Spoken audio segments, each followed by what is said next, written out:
A while back, I said that The Mummy is the best D&D movie. The original Mummy, the 1999 Mummy starring Brendan Fraser, is the best Dungeons & Dragons movie. But I think the Holy Grail, Monty Python's Holy Grail, might be the most accurate D&D movie. You have murder hobos, you have riddles, dungeons, strange mythical creatures, and a group of rascals who mostly only exist to be a group of rascals. Right? All the logic is all the logic is salty. All the logic is faulty, all the NPCs are sassy, and sometimes turns just take forever. To me, the Holy Grail is the epitome of what a game of Dungeons & Dragons is. It's more of a game of Dungeons & Dragons than the Dungeons & Dragons movies are a game of Dungeons & Dragons, right? It's this messy, episodic thing where all the characters aren't even there all the time. It just kind of exists in this primordial ooze of storytelling, fighting to make things even moderately coherent. And if that sounds familiar, well, that's what this video is about. And part of it really relates to how this movie was made. Like, Terry Gilliam and Terry Jones had never directed the movie. They had only learned to make a movie because they were making a movie, the same way many dungeon masters learned to run campaigns by running campaigns, right? They were just learning as they went, and as you can see, both in the writing and the directing, they are very much coming from a sketch comedy TV background, and it shows up as a more episodic story in the movie. Much of the movie is dedicated to these individual stories of the knights, and the surrounding sections somewhat tell a tale.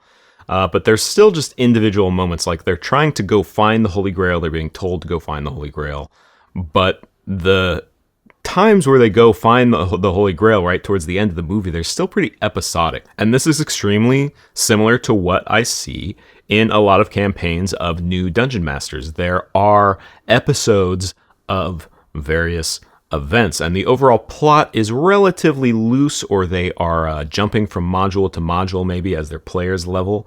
And that's not a bad thing, right? I think starting at a small scale is very helpful when we are learning how to create a story in a tabletop setting. But I think when we look at the Holy Grail and how episodic it is, that's part of what contributes That's part of what contributes to this tabletop feeling, this feeling of many adventures with the same characters, with an either non-existent or relatively loose overall plot. And this even occurs with longtime dungeon masters who maybe don't have an overall plot. They're just letting their players do what they want to do, and the players are exploring this part of the world and then exploring another part of the world and making allies. And then they do get a big quest, but it doesn't really last very long, right? If you've been playing Dungeons & Dragons long enough, you've probably seen some variation of this meme, right? The law that if a D&D campaign is played long enough, it will eventually devolve into a feedback loop of medieval Monty Python sketches. I think part of that is a tendency of tabletop RPGs towards more episodic storytelling, as I mentioned, the week by week, if you will. And another part of it is just how the movie was written, right? This is a movie that was written collectively by 6 different people, and although a large weight of the stories that are told in Dungeons & Dragons sits on the shoulders of the Dungeon Master, it is the whole group that ultimately decides what the end result is. So immediately, the building blocks of the Holy Grail and Dungeons & Dragons are very similar. We have a group of people writing a group of main characters that then proceed to act in a fantasy world. And I have to wonder if, as the script was being written, the members of Monty Python had more say towards one character or another, or towards characters they decided they wanted to play. I would imagine if you had come up with a sketch or a story that you would want it to be for your knight, right? It's difficult to say who wrote what, but the Lancelot scene where he attacks the castle just feels like something John Cleese would write, or at least something kind of like meant for John Cleese. Right? I don't think that would be the same with another member, the same way that our characters would not be the same if another person played them. And with this being a comedy movie, we have a group of people that are specifically trying to make something fun, right? Despite the cast members saying famously that it was a miserable filming experience, that the actual process of making it was not fun at all, their intentions were to make a funny movie. But really part of Monty Python's humor is creating these like ridiculous, these often daft kind of single-minded characters that are just set to a task so they ignore the wider world, right? I think this is pretty clearly seen in the scene. Seen in the scene? This is pretty clearly seen in the scene where King Arthur is talking to, I don't even know what you would call them, the peasants, the filth farmers. They're peasants.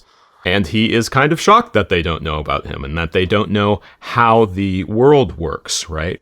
And I don't think that players are inherently this way. That would be ridiculous, right?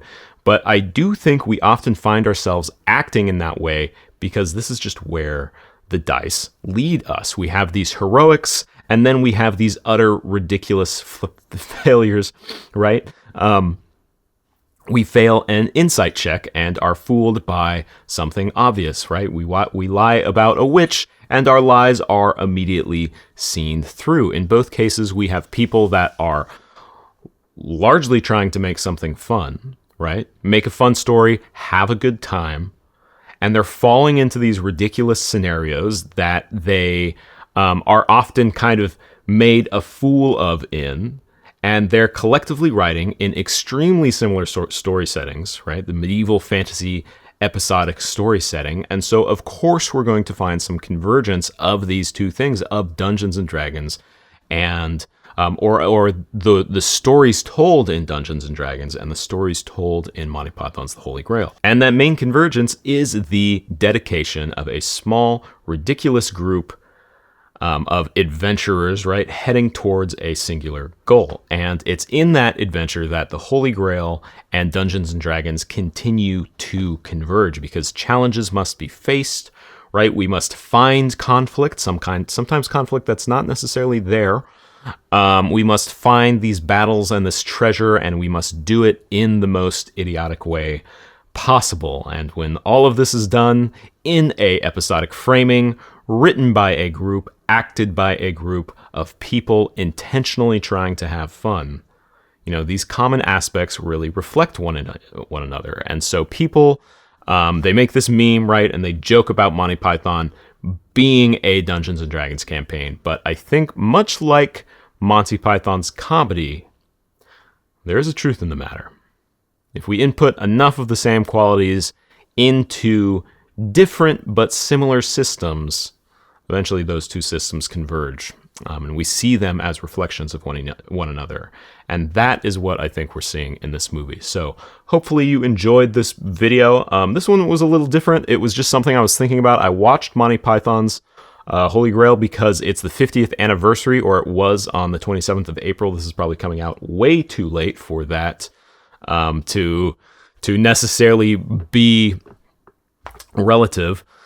But I had watched it thinking I would get some ideas from it, and I was like, man, there's something more to be said about what this movie is in, our tabletop culture. So again, hopefully you enjoyed it. My name is Wes. This is Prismo. On a typical video, I am talking about how to write for the tabletop, right? How to take all of the traditional writings and lessons of writing and kind of filter it down, look at it through the lens of tabletop gaming, so we can really learn how to get those good campaigns, so we aren't having instances where we are doing something like whatever editing Wes chose to put on the screen. So thank you again for watching.